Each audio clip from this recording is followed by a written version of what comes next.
Hello everyone, welcome to our sports news channel. Here you are always well informed. I ask you to please subscribe to the channel.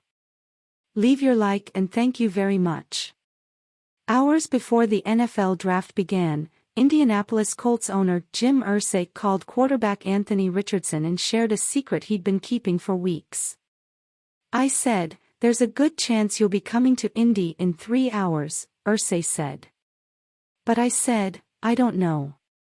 We'll have to see what happens." What happened next was the culmination of nearly 2 years of scouting, digging and debating as the Colts selected Richardson with the number 4 overall pick. Later that evening, near the draft festivities in Kansas City, Missouri, Richardson celebrated with the people at the center of his world.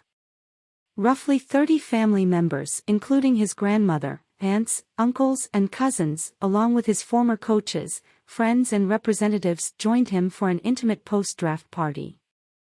"I had to enjoy it with them because not many people get this opportunity, and not many people get to celebrate with their family and their loved ones," Richardson said later. "So, I definitely took it upon myself to make sure they had a good time Thursday night, because now it's straight business and it's all work."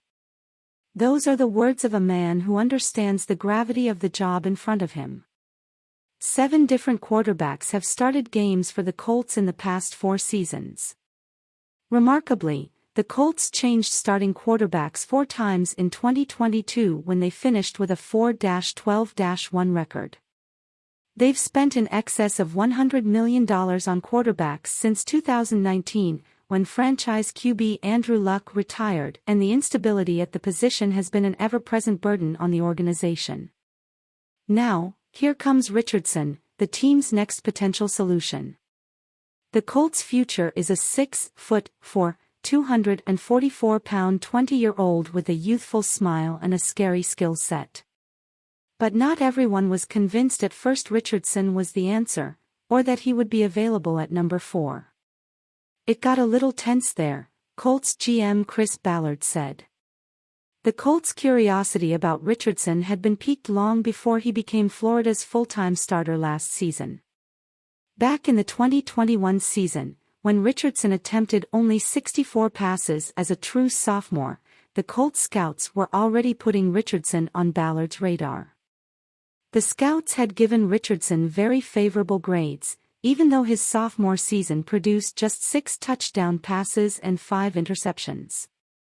The scouting report ensured he would be a priority for them to evaluate the following season.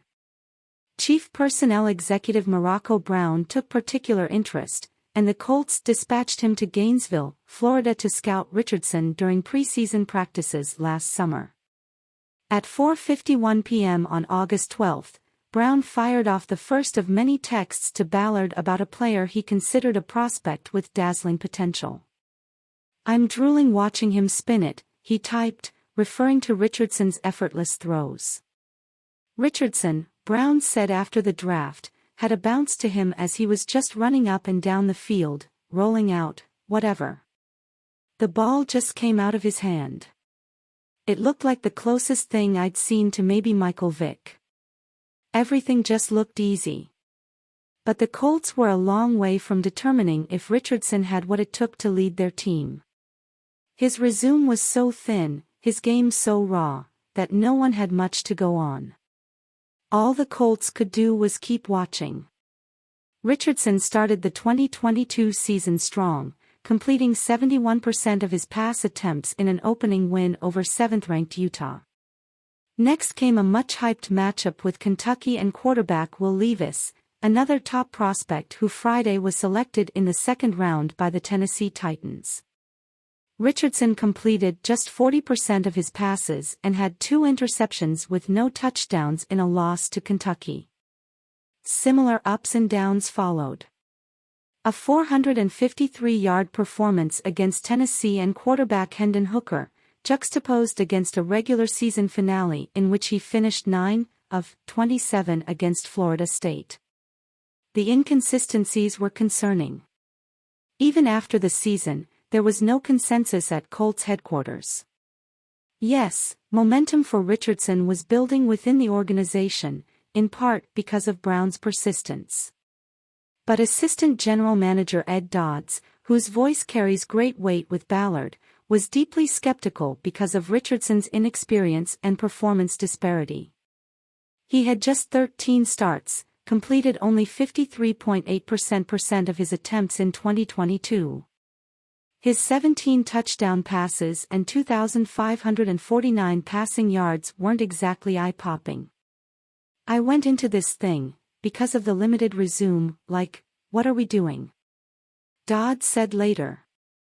There's 13 games. That's where I started. But the personal interaction covered up the flaws. The more I talked to Anthony, the more time I spent with him. You just like him, Dodd said. He's just a good guy. If he makes a mistake, it's not because he was doing something wrong. It's just he didn't know. And that's when you're like, all right, he'll listen. He wants to be good. It was the same impression assistant director of college scouting Jamie Moore, another early Richardson advocate, had gotten months earlier as he scouted Richardson.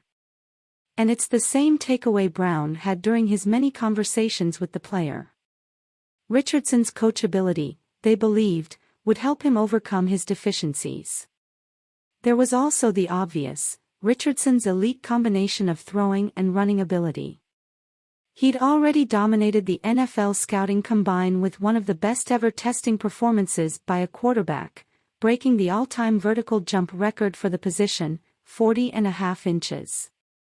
Richardson also ran a 4.43-second 40-yard dash, fourth best by a quarterback in the past 20 years.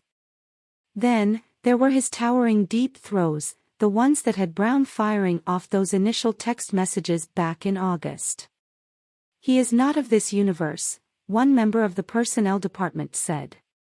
Slowly but surely, the idea of Richardson becoming a Colt was taking hold.